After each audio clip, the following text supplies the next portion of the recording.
Fillimisht në njën më të madhe do të shtojmë 2 vezë të plota. Tek vezët shtojmë 3 lugë gjelle me sheqer. Për një rezultat më të mirë të pankekave, ju sugjeroj që vezët dhe sheqerin t'i rahni me mikser për 3-4 minuta derisa të shkumohen mirë.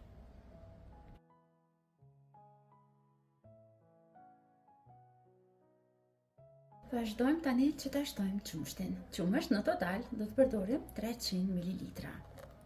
Pas qumshtit të shtojmë edhe vajin. Sasia e vajit që do ta përdorim është vetëm 50 ml. Vazhdojmë që ta shtojmë tani miellin. Miell në total do të përdorim 2 gota e gjysmë miell. Shtojmë një nga një gotat.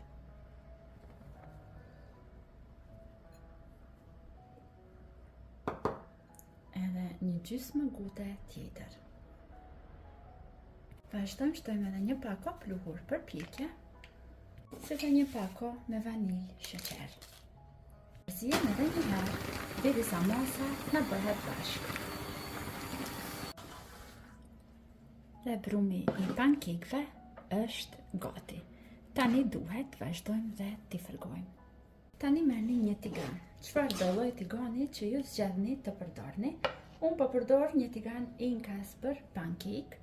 Do të vazhdoj të shtoj pak nga brumi që përgatitëm, pasi që tigani është nxehur mirë. Pra duhet një herë ta nxehni mirë tiganin dhe të vazhdoni ta mbushni këtu vendin e brumit për pankek.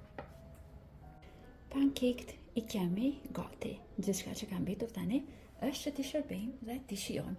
Por unë sot, si për në vend të mjaltës, do t'ju shtoj pak reçel të lule shtrydheve, por ju gjithmonë mund t'i shijoni sipas shijeve të juaja. Pankekt janë gati. Shpresoj që do t'i provoni edhe ju dhe do t'i shijoni për një mëngjes me familjen e juaj. Deri në videot e citat e radhës, mbeteni të përshëndetur nga unë.